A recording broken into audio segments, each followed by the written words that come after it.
Assalamualaikum warahmatullahi wabarakatuh. Jumpa lagi dengan Amel di Mimbar Sepekan. Kali ini kita menyapa Bang Jamaluddin. Apa kabar Bang? Kabar baik, Amel. Oke, untuk kita ingatkan kembali, Bang Jamaluddin ini merupakan redaktur hukum daerah dan Aceh ya dari Koran Mimbar Umum. Oke Bang, aku pengen tahu nih Bang, untuk sepekan terakhir ini ada tiga kali ya Bang ya. Kenapa tuh Bang kita memilih berita ini untuk menjadi berita utama di Koran Mimbar Umum? Terima kasih Kak Amel. Yang pertama memang Koran Mimbar Umum seminggu belakangan ini mengangkat headline kita di halaman pertama soal pembagian minyak curah yang dilakukan oleh Menteri Perdagangan Zulkifli Hasan Zulhas, merupakan program pemerintah, namun dia membuat kegiatan tersebut dirangkaikannya dengan kegiatan partai. Ini yang menarik diangkat oleh Mimbar Umum, mengingat beberapa tahun ke depan kita bangsa Indonesia akan memasuki pemilihan umum, sehingga mulai saat ini ke depan diperkirakan akan terjadi riak-riak politik, saling menjatuhkan, karena tahun politik ya Bang ya. Intip mengintip. Mengapa ini kita apakan juga di Koran Mimbar Umum, karena persoalan minyak goreng hingga saat ini juga masih belum begitu membaik dirasakan oleh masyarakat. Masih menjadi masalah sensitif di masyarakat ya Bang ya. Yang katanya murah ternyata masih ada juga di sejumlah lokasi kabupaten kota yang langka, bahkan harganya belum juga turun. Minyak goreng curah itu ya Bang ya. Jadi belum semua daerah itu menetapkan harga 14.000 untuk minyak goreng curah ya Bang ya. Maka ini kita angkat karena ya di samping memang tidak bisa kita pungkiri membedakan kegiatan pemerintahan yang dilakukan oleh Menteri Perdagangan dengan dirinya selaku pimpinan partai, ketua umum partai. Jadi maksudnya bahwa pemberitaan dari Koran Mimbar Umum itu mengangkat masalah Menteri Perdagangan seperti tebang pilih ya Bang ya, dengan partainya ya, dengan artinya, pemberian minyak goreng gitu ya. Jadi kayak dia seperti ada di kampanye politik ya, masyarakat, dia menggandeng, memanfaatkan lah kegiatan jabatan dia sebagai Menteri Perdagangan dengan kegiatan partai dia. Ini juga menjadi kontroversi di kalangan politisi. Ada yang menghujat, ada juga yang menyatakan ya tidak apa-apa, karena juga kita anggapan dari masyarakat ya mungkin pimpinan sebelumnya juga merupakan hal yang sama. Bahkan Presiden juga sering juga melakukan bagi-bagi ke masyarakat, bagi-bagi ya berbagai macam-macam, bagi-bagilah. Juga tetap memakai nama partainya ya Bang ya, bukan walaupun hanya tidak memakai nama partai. Pak Presiden tidak sebagai politisi, namun kan bingung juga kita membedakan apakah bagi-bagi tersebut merupakan program pemerintah atau program partainya, partai atau diri dia sendiri. Ini juga yang disoroti masyarakat, disoroti para politisi, apakah benar kegiatan yang dilakukan Zulhas tersebut kegiatan partai atau kegiatan program pemerintah. Jika program pemerintah, mengapa hanya melibatkan partai tertentu, yaitu partai pimpinan dia.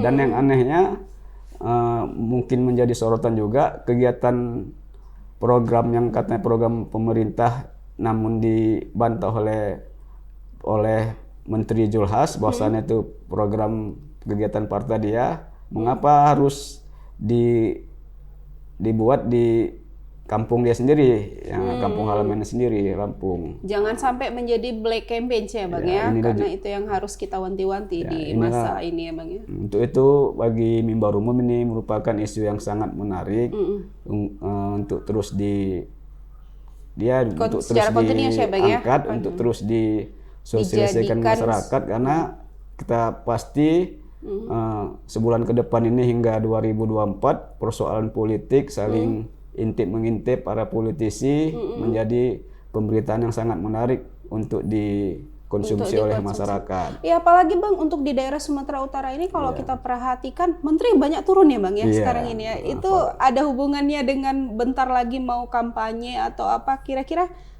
pendapat Abang gimana tuh Bang? Ya itu juga kita aneh, tidak ada persoalan seperti yang aneh yang jelas ini kan. Nah, kita lihat para menteri mungkin karena ya kita tahulah wali kotanya saat ini ada hubungan dengan presiden. Kenapa yang posisi jelas ini lebih seksi untuk diributi. Nah ini mungkin yang lebih menarik bagi kita yang sebagai pekerja media untuk mengangkat tema-tema yang pro kontra ini. Bagi kita di kalangan media, di kalangan jurnalis, pro kontra ini merupakan isu yang sangat menarik untuk dipublikasi ke masyarakat. Karena pasti masyarakat pengen tahu tuh gimana ya benar dan tidaknya itu. Iya, karena apalagi kalau bisa kita lihat juga ya Bang ya, sejak wali kota kita memimpin Bobi Nasution memang presiden cukup sering turun ke Sumut ya Bang ya, menteri cukup sering ya, dalam 1 tahun aja bisa sampai beberapa kali turun ya. Kalau dulu sebelumnya kurang gitu. Jadi ini maksud terselubungnya harus kita baca ya Bang. Dan itulah tugas kita ya Bang ya. Bang, selain daripada kontroversi Julhas ini ada Jokowi juga ini. Ya itulah tadi kita sampaikan seminggu belakangan ini kita sudah hampir 3 hari mengangkat isu yang sama soal pembagian minyak goreng curah yang dilakukan oleh Menteri Perdagangan Zulkifli Hasan. Nah, karena isu yang menarik, karena masih merupakan persoalan yang masyarakat bawah, persoalan minyak goreng belum selesai. Namun sekarang dibawa ke ranah kepentingan politik partai ya, politik, apalagi kan beliau belum ada sebulan dilantik, namun sudah melakukan kegiatan-kegiatan yang bernuansa kepentingan pribadi ataupun politiknya. Bang, kalau diperhatikan hingga saat ini ya Bang, harga minyak goreng tuh masih tetap tinggi, masih belum stabil ya istilahnya, masih belum bisa, apalagi minyak goreng dalam kemasan itu belum bisa dibuat stabil oleh pemerintah gitu. Kalau dari Sumut sendiri gimana tuh Bang? Dari Sumut sendiri dengan adanya persoalan program minyak curah yang diprogramkan oleh pemerintah untuk dibagi ke masyarakat yang harganya sampai kata 14.000 hingga 17.000. Ini juga informasi di berbagai daerah Sumatera Utara khususnya Medan saat ini sangat menanti program tersebut yang disampaikan oleh pemerintah. Minyak kita itu ya Bang ya. Itu. Namun hingga sampai saat ini di Sumatera Utara belum ada kabarnya masuk ke Sumatera Utara minyak kita itu. Nah ini ditunggu-tunggu masyarakat. Apakah program tersebut memang sudah berjalan ataukah Sumut memang dapat, ataukah yang tadi persoalan hanya dimulai oleh di kampung halamannya Julhas aja ya. Oh jadi kalau minyak kita ini sampai sekarang tuh belum tahu. Sumatera Utara kemarin sudah ada pernyataan dari Kadis Perdagangan Sumatera Utara, belum ada masuk minyak kita. Perkembangan dari pemerintah pusat ke Sumatera Utara minyak kita ini. Karena kita juga belum tahu itu minyak kita minyak curah yang minyak curah yang dikemas atau yang sebenarnya dia memang minyak kemasan ya Bang ya, dengan harga 14.000 itu paling dinanti kayaknya oleh masyarakat ya. Itu akan terus kita muat ya Bang kayaknya di koran Mimbar Umum ya Bang ya. Bang, untuk di daerah sendiri? Di daerah yang mana kita baru memasuki Hari Raya Idul Adha 1443 Hijriah yang kemarin telah melaksanakan berbagai tempat untuk sholat Id.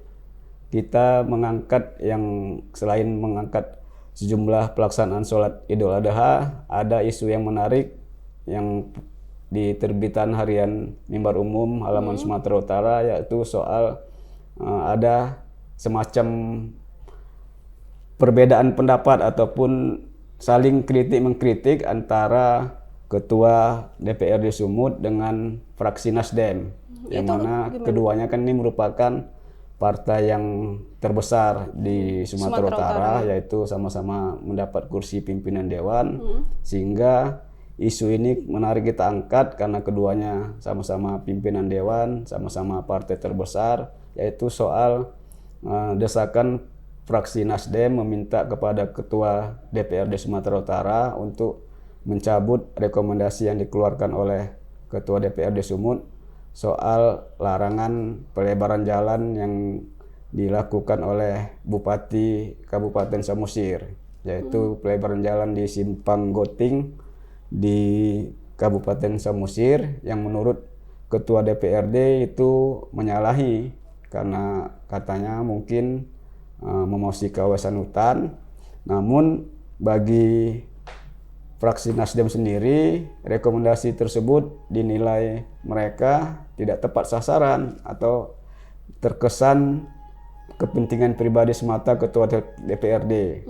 Jadi kembali lagi ke politik ya Bang? Kembali ke politik kita angkat karena kita ketahui ini layak kita angkat di Sumatera Utara di halaman Sumut, karena ini kemungkinan tidak terlepas dari persaingan ataupun rentetan dari pilkada di Samosir kemarin, yang mana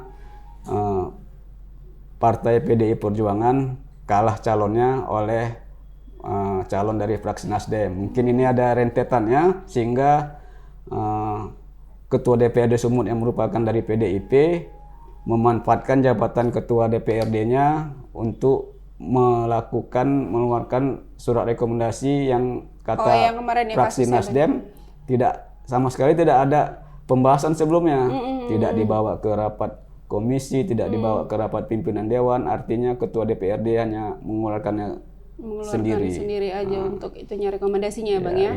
Ini juga hingga sekarang di Kabupaten Samosir itu masih saling intip mengintip, saling kritik mengkritik kedua partai tersebut. Itu. Jadi istilahnya di Samosir pemberitaan itu sedang viral lah Bang ya di tingkat pimpinannya. Saling intip lah antara PDIP dan Partai Nasdem. Itu akan kita terus akan kita lanjutkan ya Bang ya, gimana kasusnya ya Bang ya.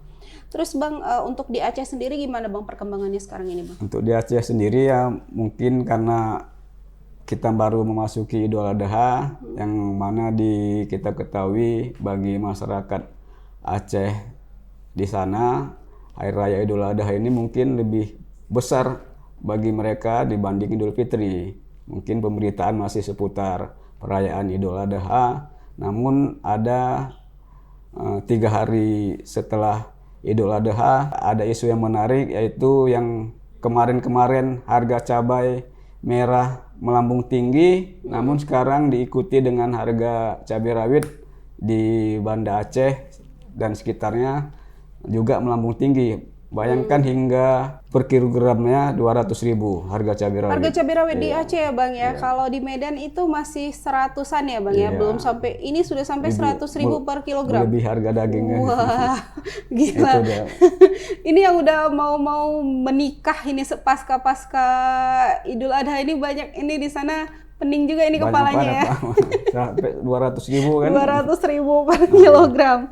Itu jadi permasalahan dalam seminggu terakhir ini kayak masalah ekonomi, masalah politik itu tetap menjadi viral ya Bang di masyarakat ya. Makanya kita sajikan yang seperti itu. Oke Abang. Begitulah pemirsa bincang-bincang kita dengan Bang Jamal pada hari ini. Dan sudah menyajikan berita-berita utama dari Koran Mimbar Umum dalam sepekan yang lalu. Jadi ini adalah Koran Mimbar Umum edisi Jumat minggu terakhir, hari terakhir minggu ini. Jadi bagi pemirsa yang ingin tahu nih apa yang bakal disajikan oleh Koran Mimbar Umum dalam sepekan nanti, bisa cari ini Koran Mimbar Umum di konter-konter yang ada di Kota Medan dan di daerah-daerah di Sumatera Utara. Ini wajib nih dibaca karena Koran Mimbar Umum merupakan koran tertua di Indonesia, salah satu koran tertua di Indonesia dan yang pasti tertua di Sumatera Utara. Jadi jika ingin tahu dan ingin berlangganan bisa nih hubungin di nomor yang tertera di bawah ini. Oke. Begitulah. Assalamualaikum warahmatullahi wabarakatuh. Waalaikumsalam.